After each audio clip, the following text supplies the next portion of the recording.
প্রথম থেকে আমি যেটা বলছি যে আহ, পিনাকিদার কিছু অ্যাক্টিভিটিস এই মুহূর্তে বাংলাদেশের সার্বিক পরিস্থিতিকে কিন্তু আরো বিগড়ে দিচ্ছে। বিশেষ করে তিনি মুসলমানদের প্রতি যথেষ্ট পজিটিভ ধারণা রাখেন, বা তিনি তার যে ভিডিও বার্তাগুলা সেখানে তিনি যথেষ্ট পজিটিভ বক্তব্য দিলেও আমার মনে হয়, আমি গতকালকেও বলেছি, আজকে আবারও বলি, প্রথম আলো বা ডেইলি স্টার ইস্যুতে পিনাকিদা যেই কর্মসূচি ঘোষণা করেছেন এটা তিনি করতেই পারেন, কিন্তু এখানে আলেম সম্প্রদায়কে ডাক দেওয়া, গরু জিয়াফতের উদ্দেশ্যে দেওয়া, এই দুইটা জিনিস এই মুহূর্তে কোথাও না কোথাও অনেকটা সাংঘর্ষিক অবস্থান তৈরি করছে। এর পাশাপাশি ওনারা এই যে পরিস্থিতি তৈরি করছেন, সরকারে যারা আছেন তাদেরকে কি পরিমাণ ঝামেলায় ফেলছে, তাই না? এখন এমনিতেই রাষ্ট্রের ঝামেলা শেষ নাই, কিন্তু এই মুহূর্তে প্রথম আলো বা ডেইলি স্টার ইস্যুতে গতকালকে থেকে যে কর্মসূচি চলমান রয়েছে রাজশাহী এবং বিভিন্ন জায়গায় প্রথম আলোর যে অফিস ভাঙচুর হয়েছে, এই বিষয়গুলো নিয়ে সরকারের খুবই প্রধান দুইজন গুরুত্বপূর্ণ উপদেষ্টা আসিফ এবং নাহিদ কঠোর হুঁশিয়ারি বার্তা দিয়েছে। প্রথম আলোর ইস্যুতে কিন্তু খুবই শক্তভাবে বিষয়টাকে ডিল করা হবে। গতকালকে সেখানে লাঠিচার্জ করা হয়েছে, কিন্তু আজকে আরো কড়া অবস্থান নিচ্ছে সেনাবাহিনী, বিজিবি, আমাদের পুলিশ থেকে শুরু করে, কারণ সরকার হার্ড লাইনে যাবে। এখন যদি মামলার কথাই বলা হচ্ছে যে অ্যাকশনে যাবে, তাহলে তো প্রথম অ্যাকশন পিনাকির বিরুদ্ধে হবে, সাংবাদিক ইলিয়াসের বিরুদ্ধে হবে, তাই না?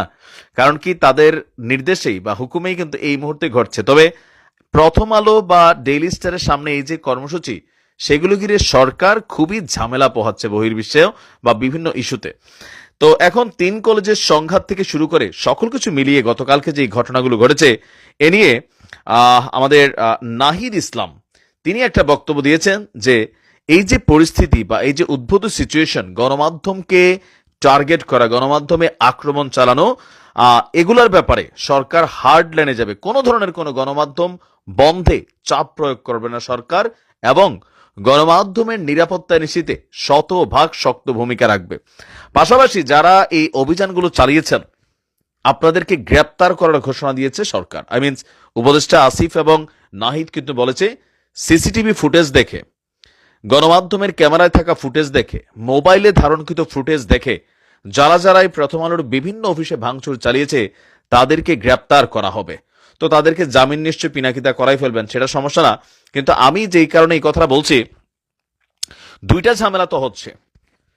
এক তো ধরেন গত 72 ঘন্টা ছাত্রদের যে কলেজের ইস্যুগুলা সারা বাংলাদেশ তোলপাড় ছিল, তো এরই মাঝখানে আবার প্রথম আলোর ইস্যুটা, সেখানে আমরা দেখছি যে প্রথম আলোর যতগুলো অফিস ভাঙ্গা হচ্ছে, নারায়ে তাকবীর, আল্লাহু আকবার, ওয়াই? এখানে পিনাকিদার একটা ভূমিকা আছে। তিনি বারবার বলছিলেন আলেম সম্প্রদায় এমনকি মাদ্রাসা শিক্ষার্থীদের কথা। তো আমার মনে হয় যে তিনি এই ডাকটা সার্বজনীনভাবে দেন। আর আপনারা যারা এইসব ঘটনা করেন, প্রতিবাদ করেন, সমাবেশ করেন, কিন্তু টুপি পাঞ্জাবি পরে সেইখানে গিয়ে স্লোগান নেয় নারায়ে তাকবীর, আল্লাহু আকবার দেওয়ার মতন এখনো দরকার নাই। এগুলাতে বাংলাদেশের ইস্যুটা আপনারা নিজেদের জন্য কিন্তু নিজেরা কঠিন করে ফেলবেন। কারণ আমরা এখন যেই ভৌগোলিক অবস্থানে বসবাস করছি, এই বিষয়গুলো কিন্তু খুবই নেগেটিভ একটা অবস্থান তৈরি হবে। ইউনূস সরকারের উপরই চাপ প্রয়োগ হচ্ছে, যার কারণে পিনাকিদার এই কর্মসূচি, গরু জিয়াফত কর্মসূচিটা ওনার, তিনি প্রথম আলো এবং ডেইলি স্টারের বিরুদ্ধে তার যে অভিযান চলছে, বা সাংবাদিক ইলিয়াস তারও যে অভিযান চলছে, সেই অভিযানের পার্ট হচ্ছে এটা। কিন্তু গতকালকেও গ্রেপ্তার হয়েছে, আজকে আরো হার্ড লাইনে পুলিশ যাওয়ার সিদ্ধান্ত নিয়েছে। ওদিকে আমাদের যারা প্রটেস্টর আছেন তারা আরো ভূমিকা রাখবেন বলে ঘোষণা দিচ্ছেন।